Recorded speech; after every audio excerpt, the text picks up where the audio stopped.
Je te mets au défi de trouver ces 5 capitales où tout le monde se trompe. Numéro 1, quelle est la capitale de la Suisse? Si tu as dit Genève ou Zurich, c'est faux puisque c'est Berne. Numéro 2, quelle est la capitale de l'Australie? Si tu as dit Sydney ou Melbourne, c'est faux puisque c'est Canberra. Je m'appelle César Roussel, j'ai 22 ans et j'ai créé mon média de culture générale qui s'appelle What's Up World il y a environ 1 an et demi sur TikTok et Instagram, et j'ai aussi publié mon premier livre de culture générale aux éditions Marabout.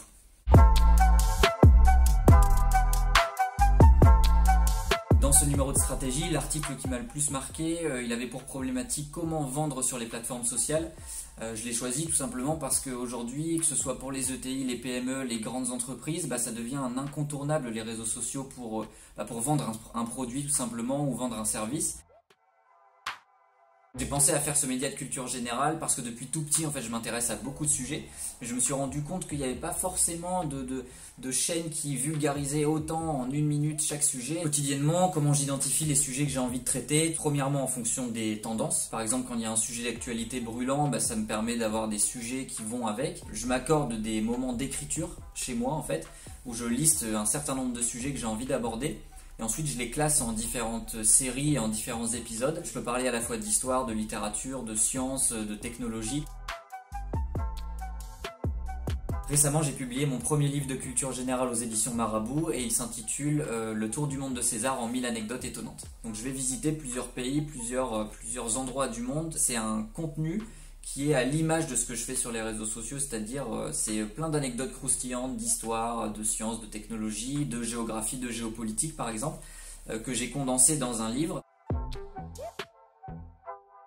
Il y a différents types d'acteurs effectivement qui m'approchent pour pouvoir promouvoir du contenu. Les musées, les acteurs de la culture, les ministères également.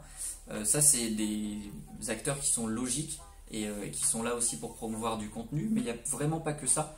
Il y a aussi différentes marques et différentes entreprises qui sont aussi actrices de la culture, mais différemment. Je pense par exemple à la Fnac par exemple. Moi je reçois quand même pas mal de propositions de collaboration, et il y en a certaines où on se dit au début ça ne colle pas forcément à ma ligne éditoriale, mais en fait ce que moi je m'empresse de faire et ce que je me force à faire sur ces marques là, quand on se dit là il y a un potentiel, c'est qu'on va adapter cette collaboration à ma ligne éditoriale. Par exemple, effectivement, il y a eu une opération pour NordVPN. J'ai tout de suite cherché une anecdote croustillante un petit peu sur le fait que les séries Netflix n'étaient pas les mêmes,